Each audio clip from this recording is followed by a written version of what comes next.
Happy New Year, everybody, and thanks for tuning in to this year's first episode of Navigate. I'm really looking forward to another year of equipping and encouraging you, our listeners.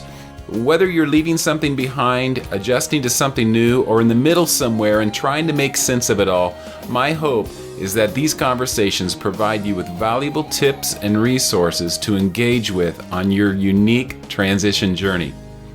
We're going to jump right into a four-way conversation my wife Eve Austin and I recently had with global workers Casey and Mandy Morgan.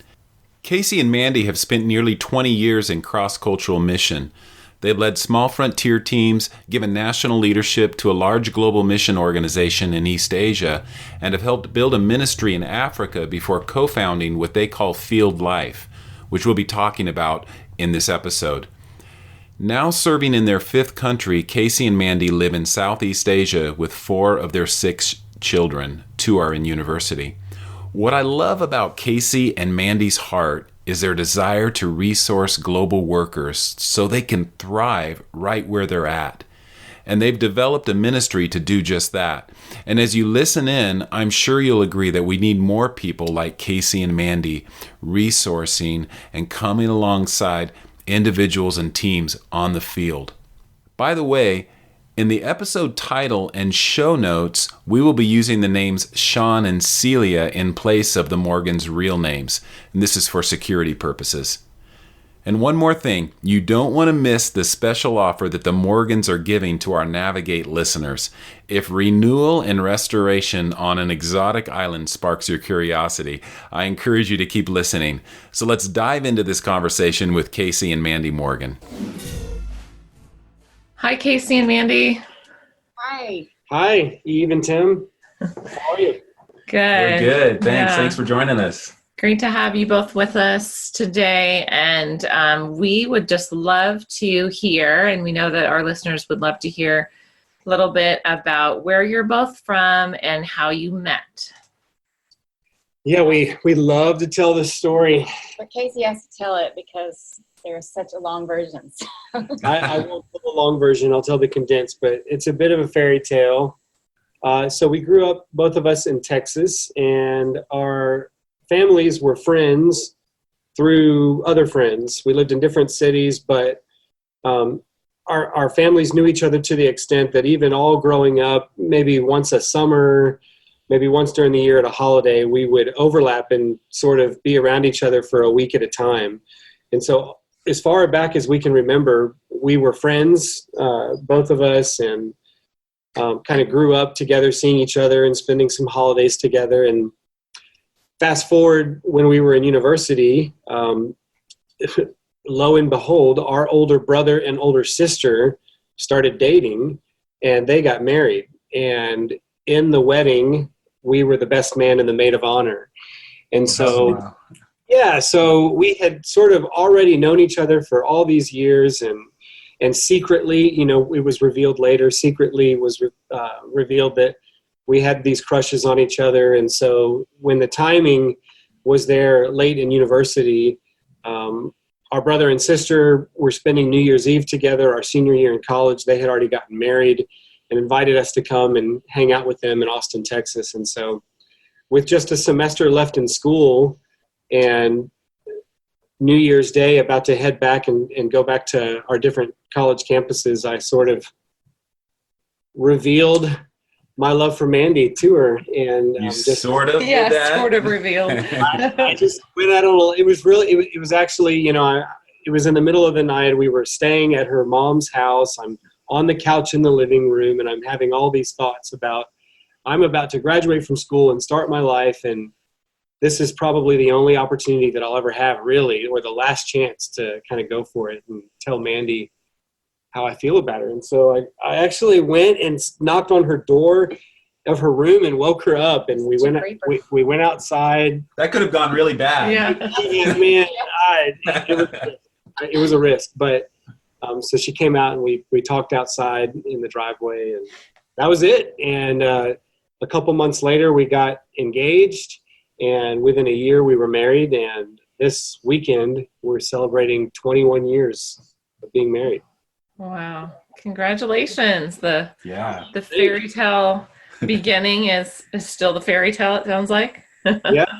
Yes. It's a So many more cute fairy tale just a parts of fairy that story. tale every It's hard not day. to add. That's a lot of sarcasm in there. Sarcasm. So fun. Funny that we were actually both in a wedding. It was Tim's brother that married a good friend of mine. So we were both in that wedding. That's when I was 16 and he was 20. So That's right. our fairy tale ending is very different, but that part of it was. The fairy tale got off to a very slow start. But nonetheless, here we are. So do you guys have any kids? Yes, we have 6 kids. Yeah, we have a few. Yes. How old are they? 2 boys in college, 19 and 18, and 2 girls in high school, a junior and a freshman.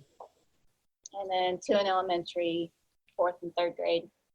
And our older 3 are biological, and the younger 3 are adopted. So we have a Chinese daughter and then 2 Haitian children, the youngest 2. Okay. So big mixed family. Yeah, sounds like a fun family blend. They're fun. Lots of personality. Where are you guys living currently, and how long have you been living there?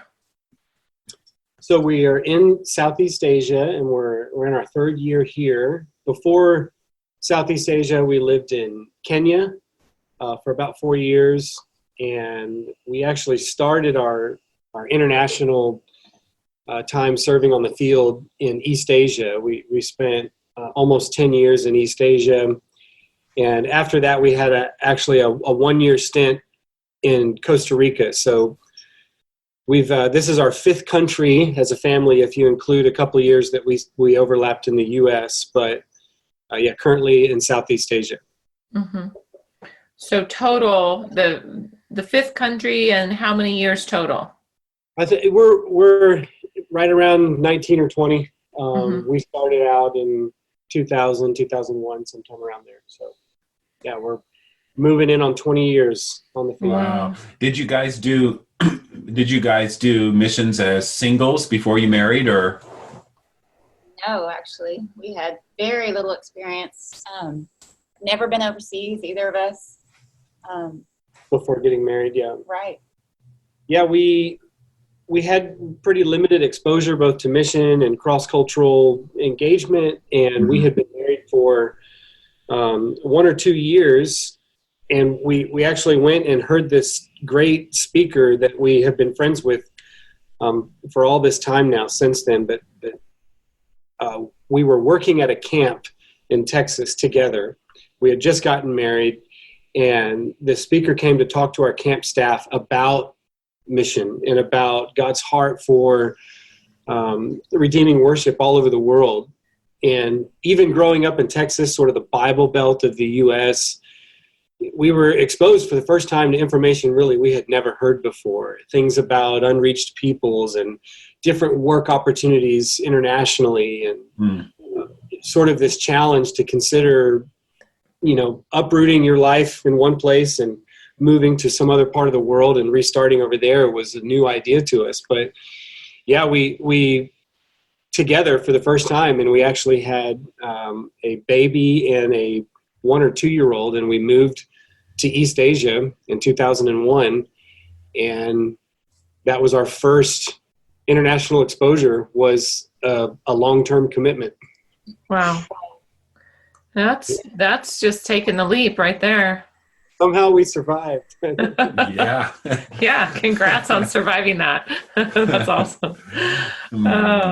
Yeah, so I'm sure that over the course of nearly 20 years in 5 different countries, you guys have served in a lot of different roles and capacities. And yeah, as your family has grown and those roles change, and that looks different, I know, from place to place as well.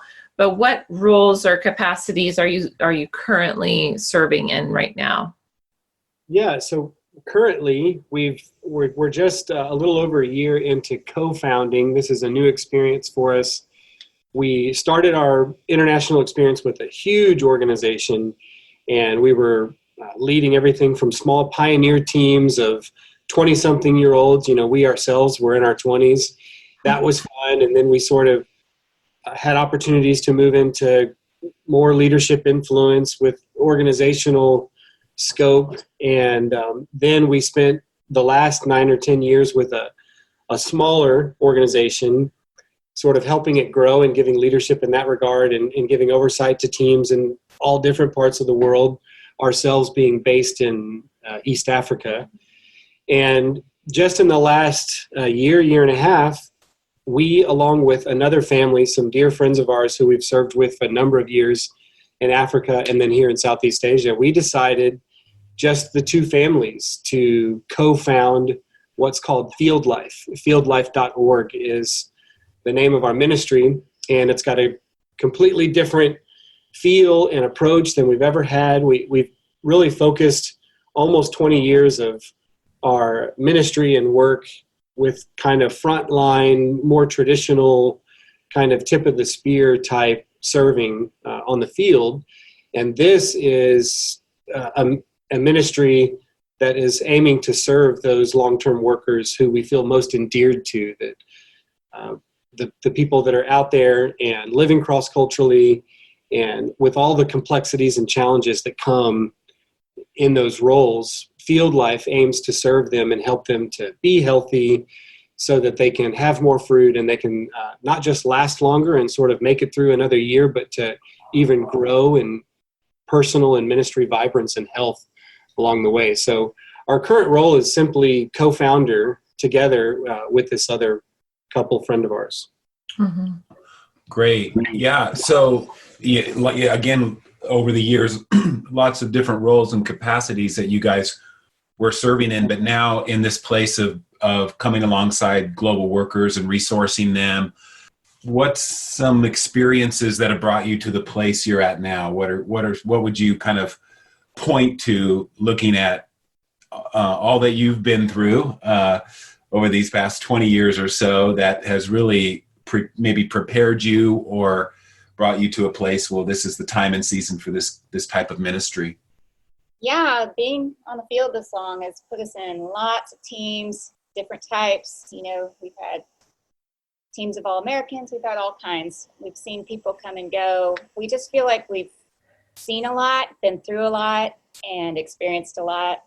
But I think the biggest thing for us has been a personal crisis that our family has been through. And we've seen things that have brought people off the field for many reasons, and sometimes it is time, but there's so many situations where it feels like it's the only thing to do is to leave the field in this situation.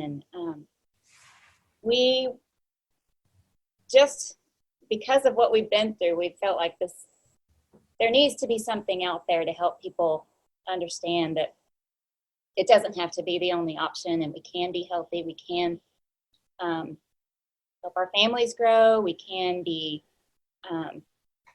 fruitful even through these things that happen. Yeah, we've seen for ourselves and our own family and our marriage with our kids that, you know, healing and restoration can happen even in the midst of our lives on the field. And we want to not just encourage other workers and people living cross-culturally to be able to pursue that. We want to be a part of the solution and the resources that are available to them. So everything from team conflict and resolution to organizational misalignment to cross-cultural challenges down to illness and physical health or unhealth, crisis in marriage and in family. These are all things that are really game changers often, and they don't necessarily have to be. With a focus and some attention personally to balance and sort of preventative care along the way, to access to great coaching and counseling when things do hit the fan and you are in the middle of crisis, that those things, that sort of healing and restoration can take place even in the midst of our lives on the field.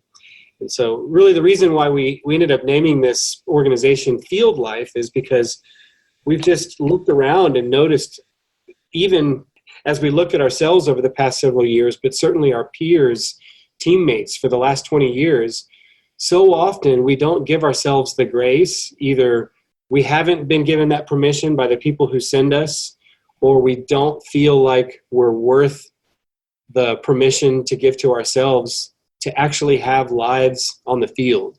And so we like to say that, we deserve a life on the field. And so that's how field life was birthed. That's great. You're sharing something that is really close, near and dear to our heart, that preventative care. Where as you talk, I know you're passionate about this. What are some specific areas of resourcing and caring for global workers are you super passionate about? Yeah, again, one of the things that we've discovered in our own lives and then teammates and peers around us is even little things like pursuing hobbies, or allowing your family to plan and go on a getaway or have a vacation.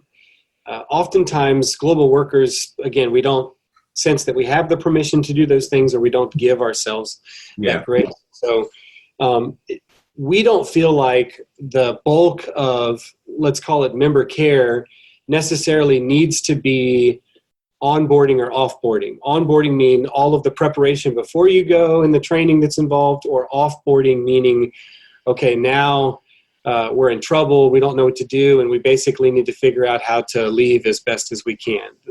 While those things are both necessary, there's all of this in-between time and a measure of balance that can be introduced into our lives. We like to say that life is complicated enough as it is, and then you throw in the complexities of language and cultural paradigms and trying to figure out schooling for kids in the cross-cultural setting, that it gets immensely more challenging. So perhaps all the more balance in terms of physical, mental, spiritual health, things like, giving yourself rest and renewal, finding access to good input and mentoring and counseling. Those things are even more integral or more necessary for global workers. So that's a long-winded way of saying one of the things, or several of the things that Field Life is trying to do to make that accessible is we have options for coaching, we have options for personal getaways and retreats, and then we have options for big group events for global workers to get together with other workers. And for the most part, all of our resources are free. We do have a retreat that we're working at the moment for men that's coming up that does have a cost associated with, the facilities and the meals and all of that. But we have a free guest house in Southeast Asia for cross-cultural workers. If they contact us through our website, they can come and spend a week on the beach and tailor-make kind of what they want. If they want coaching in certain areas, we certainly want to help them with that. If we have access to medical care and to counselors, we have a great group of connections, I should say. Great. Or if they just want totally personal rest, and it's kind of whatever you need, we're going to make it that. Yeah, so the free guest house with that menu of coaching and input options. And then we also will travel to teams on our own dime, or we'll do, online platforms, Skype or Zoom with teams, everything from team dynamics, personality profiling, strengths profiling on how different members of the team can contribute and offer balance in a team context. We offer coaching in the area of personal support raising, financial planning. So some of our team members have certifications in some of these areas, but then just some of the experience and input that we might offer, even in areas for family like adoption. If these are things that global workers are considering and they're looking for input, these are resources that we want to make available at no charge. And so we like to say that we're trying to help people remember their calling, be refreshed, and refuel for the journey ahead. And all of that is just that in-between section of member care. And so those are things that we're trying to offer global workers. I like the even the thing you said about hobbies, and not giving ourselves sometimes permission to actually pursue a hobby or something we once loved before we came on the field. And we have a couple examples of that. I mean, it's kind of interesting. We maybe made them a little more complicated than they could have been. I don't think you have to be complicated when it comes to hobbies, and you can find creative ideas. But one of the things I did was revive a hobby I had of my brother and I, when we were growing up, used to raise birds, hatch eggs and raise chicks and birds and stuff. So I came across some incubators and revived that, and it was a fun hobby to kind of revive and actually show my kids when they were growing up and be part of that experience with me. And I was thinking about Eve's scrapbooks. Now that was interesting because those you remember scrapbook days? Those were heavy albums. Yeah, that was not a super portable hobby, but I made it work. And yeah, we had suitcases, heavy totes sometimes, but no, the heavy was from the kids' homeschooling books and stuff, not my hobby. But okay. yeah, and your incubator was right next to the piano. I remember that. It's like, not the classiest, but it sure was fun. And yeah, it got us all doing something hands-on and fun together. And yeah, it's so easy to think you've got to work 24/7 and be reaching out and getting stuff done 24/7, and that's not the case. Like you guys said, there's life to be lived and enjoyed wherever the Lord calls us to, right?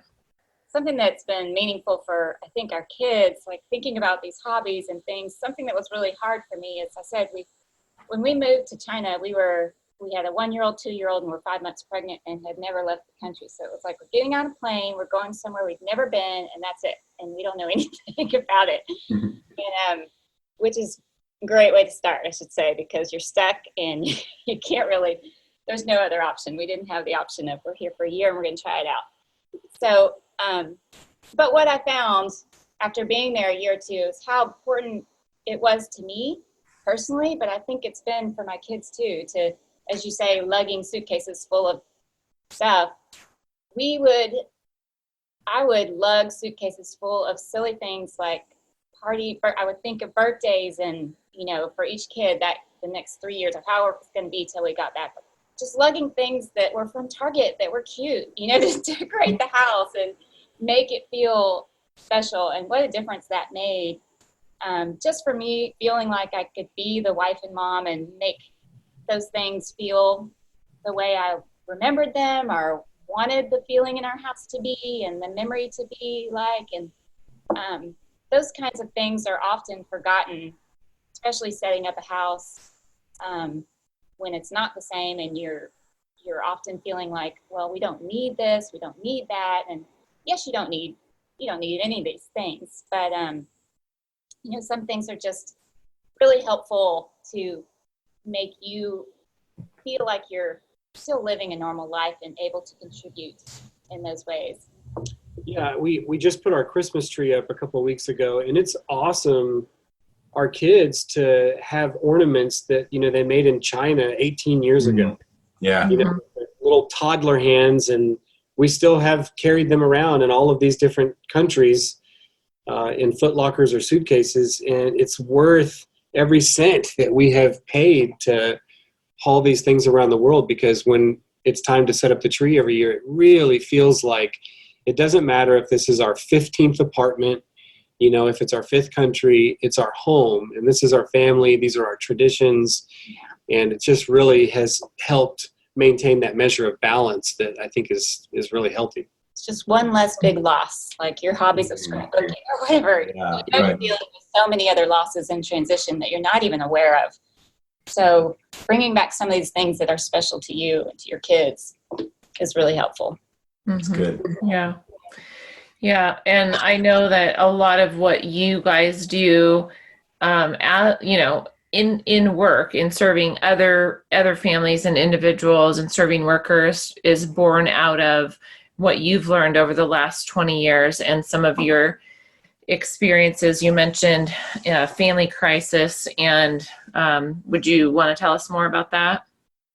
Yeah. So again, we have a big family. Mandy and I used to joke when we were pregnant with our first child. We had some friends at church back in Texas who told us, just get ready. If you have more than one child, it doesn't multiply. So it's not twice as challenging. It becomes exponentially more challenging with every family member that you add. And so at that point, we didn't know that we would have 6 kids necessarily. We didn't know that half of our kids would be adopted, but my goodness, we certainly have seen that, yes, it's true. The challenges grow exponentially, and mixing in transition and moving and cross-cultural pressure definitely is a burden that we have all felt, but it's been worthwhile.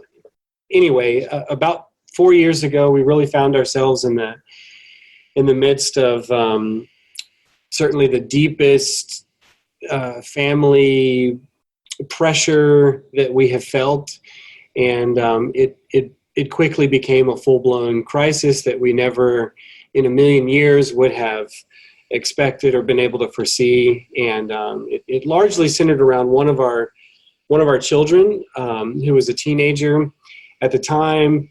And since they were little, we had known that there was something different happening with them, and in the realm of an overly active imagination and some of the moods that they would experience. And we didn't quite know what to do with that when they were 3 or 4, or even 10 or 11, 12, but kind of just after puberty and after another big transition, we had just moved to Africa.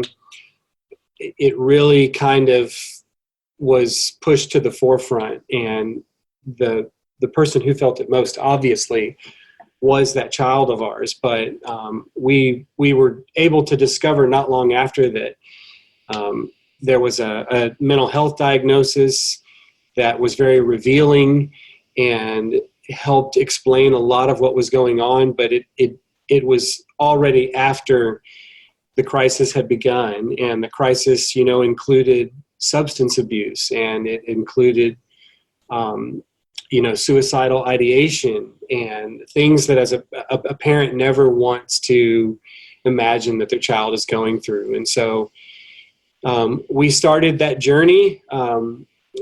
We were able to give it the highest priority in our family. We're so grateful to the organization we were serving with at the time, was so gracious to us and allowed us the space and the freedom to give focus on helping our child and our family get healthy. And it was quite a journey. I think that even probably just up until the last year or so, we were still trying to understand how to approach care and health. And it certainly involved counseling, not just for that child, but really for almost every member of our family. It impacted our marriage.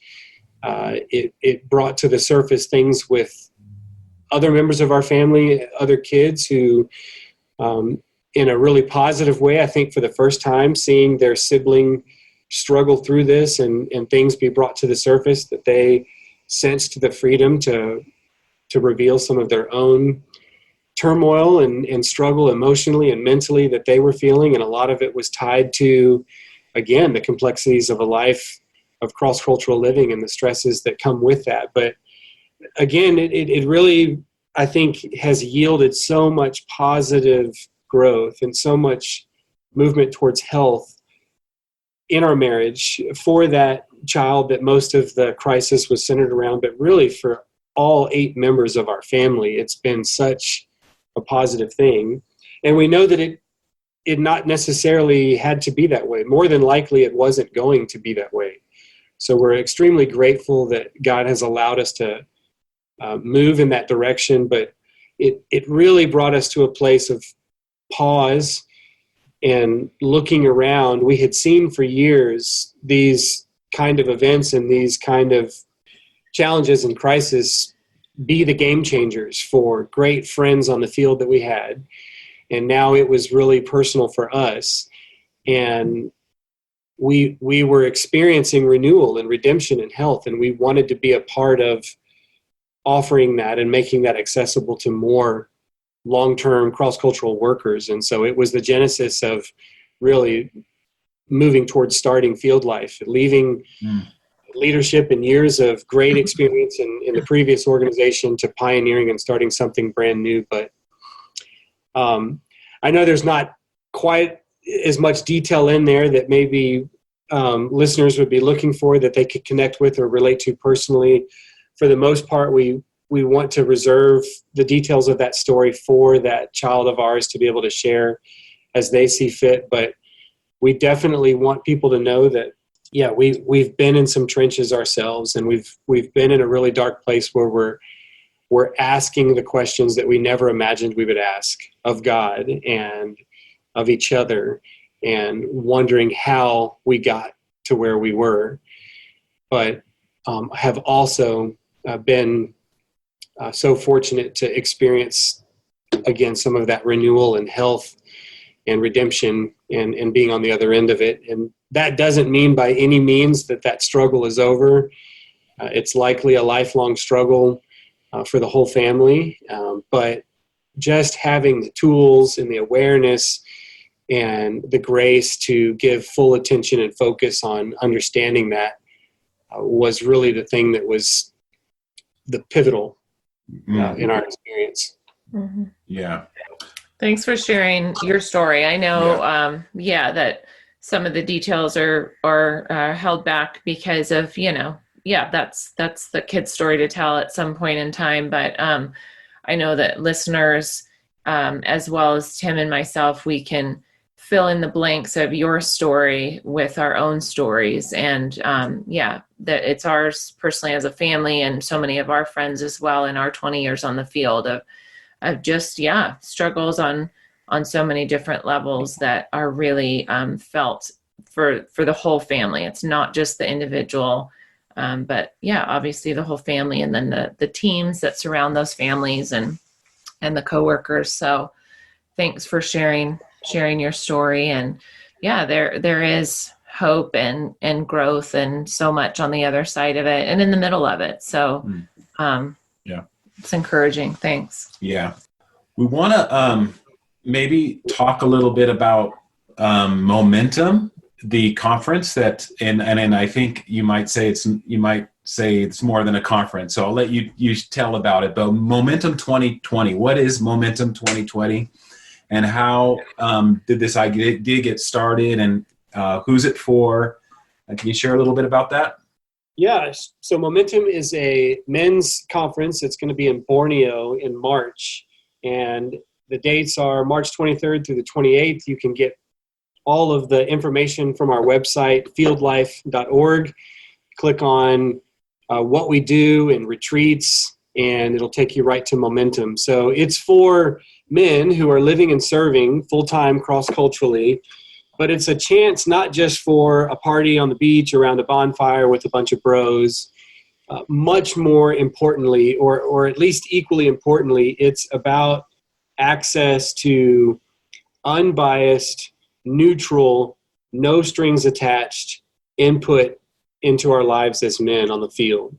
And so there will be life coaches. Tim, you're going to be there at this retreat serving. There are... Can't wait. Yeah, I'm excited.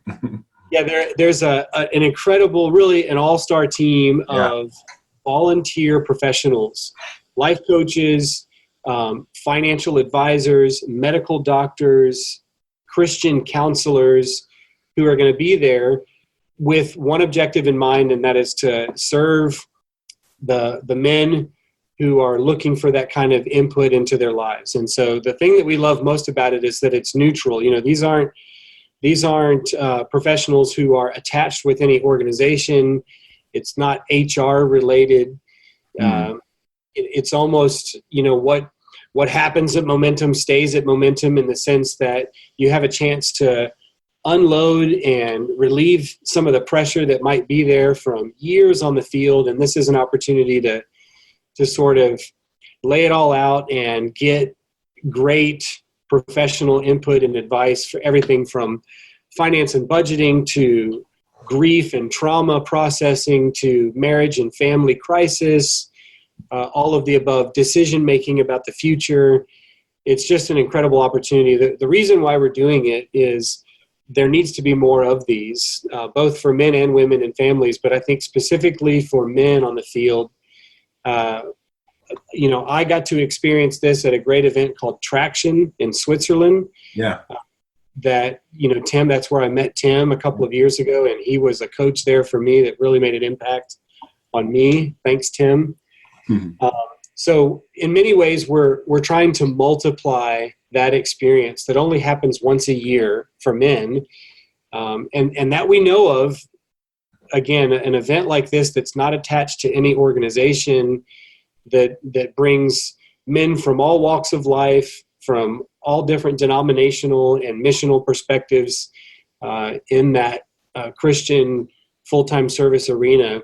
So you get, dozens of guys from all over the world serving in different capacities for different organizations, coming together for a week of fellowship and renewal and fun. It's pretty powerful.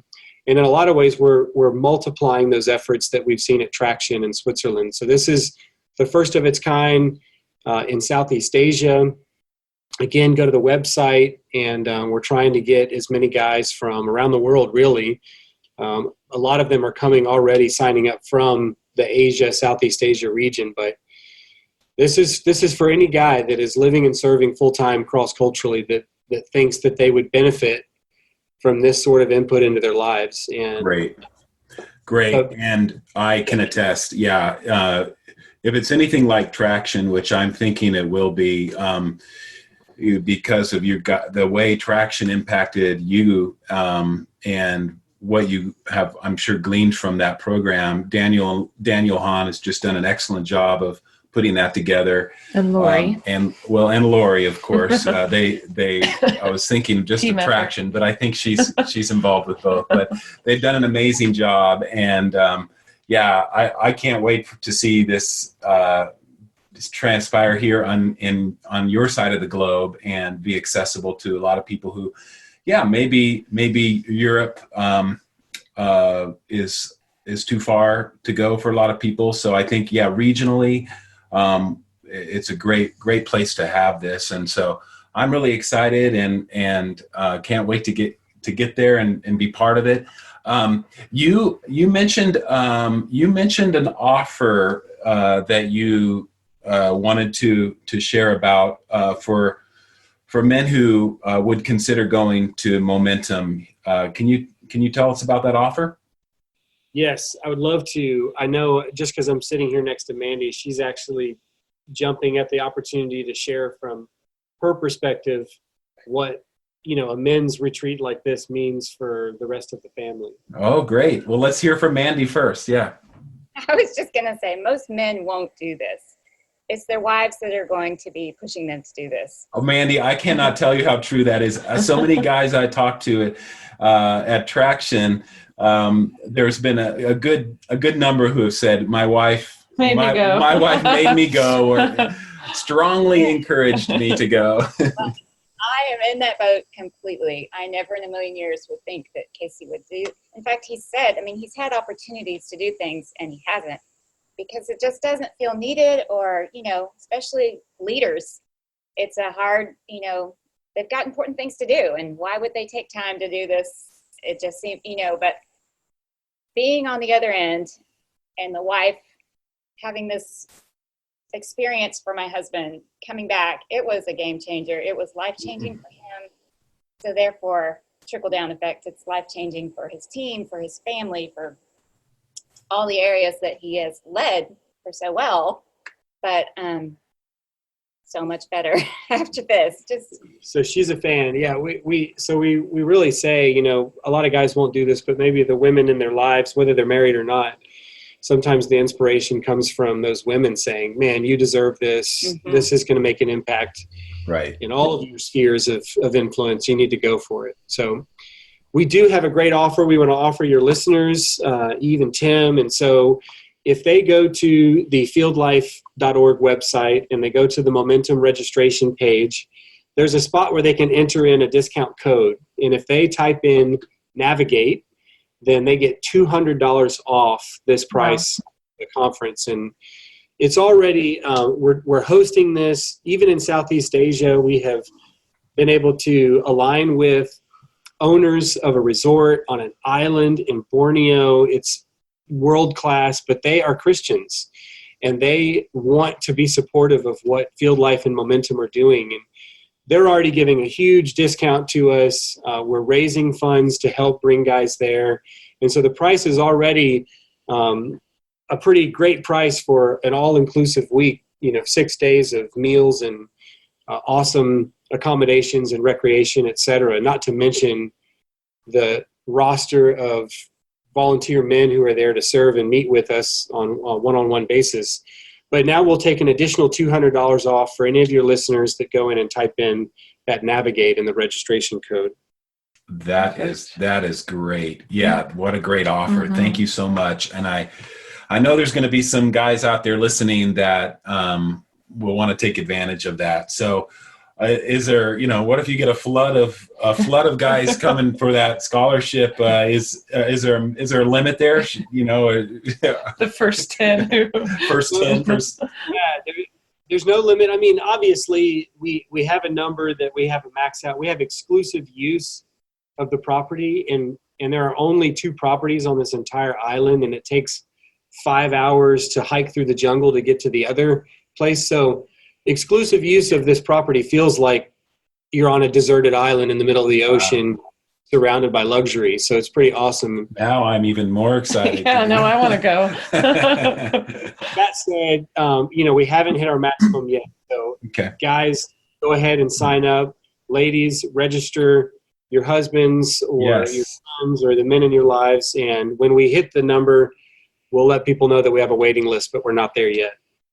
Yeah, I'm thinking this is the perfect Christmas gift for like a whole bunch of men out there that don't need any more toys. They just need this week of renewal. So it's perfect. Yeah, I couldn't agree more. And for what it's worth, there are some awesome toys for us out there. Stand-up paddle boards, ocean kayaks, snorkeling, scuba, zip line. This is all at our disposal for the week. Wow. Perfect. Sounds very holistic, well balanced. And so Mandy, is there going to be a Momentum, girls Momentum at some point? Well, that may be in the works, but I think our next dream, there already are a few more things. There still should be more for women, but men was the biggest lack that we've seen out there. And like I told Tim earlier, really families and marriage, we've kind of asked around. That seems like the second biggest thing. So our next big dream is marriage and family conferences. Mm-hmm. So that's where we'll go first. I think women are way on the next horizon after that. There's you guys probably are aware of or even participate in. Just in the last couple of years, Mandy's been able to go to Thrive Women's Conference and Asmira. There's some other great ministries and organizations that are serving global women, but there seems to be this gap for men at the moment. Yeah, the women's are awesome, and they have a few more options per year. With Action being such a great opportunity, but once a year with the waiting list, that's where we felt like that needed to be first. Yeah. But for sure. We're potentially, even Mandy and I this year, looking at visiting places like South Africa, maybe another place in Europe or in Asia, where we might consider in the not too distant future doing a marriage or family conference for global workers. Great. Okay, so beyond Momentum, what are some other resources that you guys offer or that are in the planning or dreaming stages? And I think you just mentioned one being the family. Marriage and family Momentum. Marriage and family. Is there anything else that you guys are dreaming about? Well, that's kind of on the horizon dreaming. What we have right now is we have the personal getaway with the guest house right here in Southeast Asia. So we've already had several people come. It's been great.